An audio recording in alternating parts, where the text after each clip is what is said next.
Hey, I'm Janelle, this is toDIYfor, and this week I'm going to do a thrift store transformation of this piece that I picked up. I have no idea what it was originally for. I don't know what this little bar here is for, but I'm going to turn it into a mini entryway organizer, kind of for your keys and all that kind of stuff. It was only $5, so we're gonna get to that DIY in a bit, but I did just want to mention my glasses. They're brand new. I've had them for a couple of days now. And if you didn't know, I wear glasses regularly. I just don't typically put them on for my videos because they tend to give a little bit of glare with the lighting. But I was so thankful when TIJN decided to reach out to me and offer me some glasses. So this is not sponsored by them, but they did send me these glasses and I absolutely love them, and it couldn't be better timing because I accidentally stepped on my old glasses, so I desperately needed a new pair. And I decided to go with a very different style than I normally do, and these are starting to grow on me. I love them. They've got a nice little gold on the side of them, and they're really good quality, if I'm being honest, in the prescription crystal clear.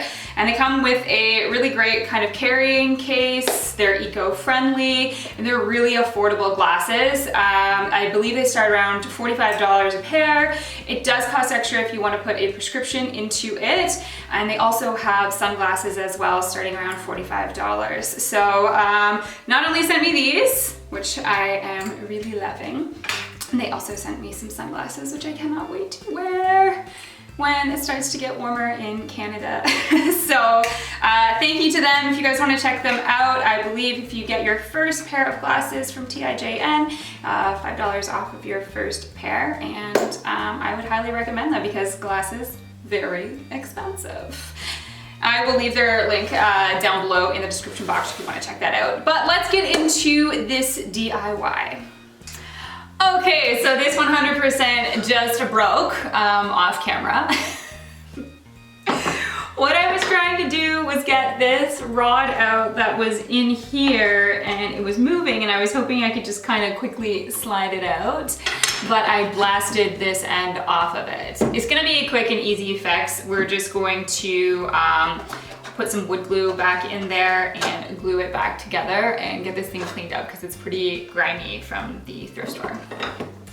So as you can see, it has some discoloration there. So what I'm going to do is first sand this down. I'm also going to sand down every edge and just the top here because I'm going to paint all of that.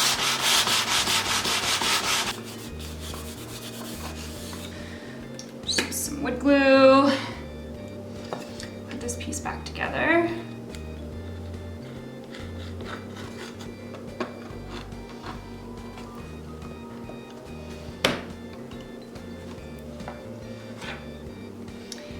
So I just have some black acrylic paint here, and I am going to paint this.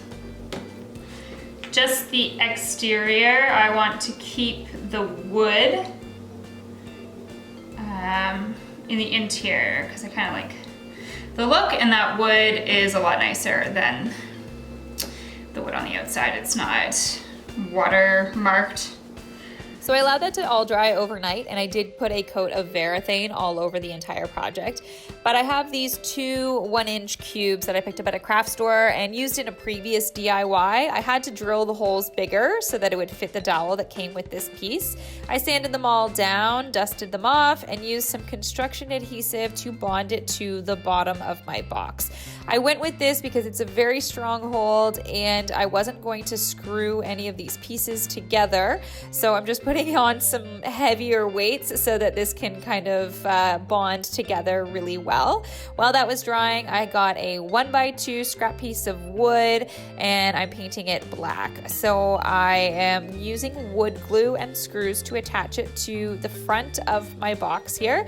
It's kind of creating a little pocket for letters and things like that, mail basically, and I clamped that in place. So then I was able to kind of flip this whole thing on its side, put some screws in at the bottom. That's why I used wood glue for that bond, and then I painted the rest of these blue blocks black to match the rest of it. After everything was dried, you can unclamp it, and the final step is adding some little hooks for keys to hang on. So these are actually out of a picture hanging kit that I picked up at the dollar store. So I had to pry them open so that they would actually be a hook, and there's a little tiny screw on the opposite end, which was perfect for this because it didn't pop through the top, and that's it.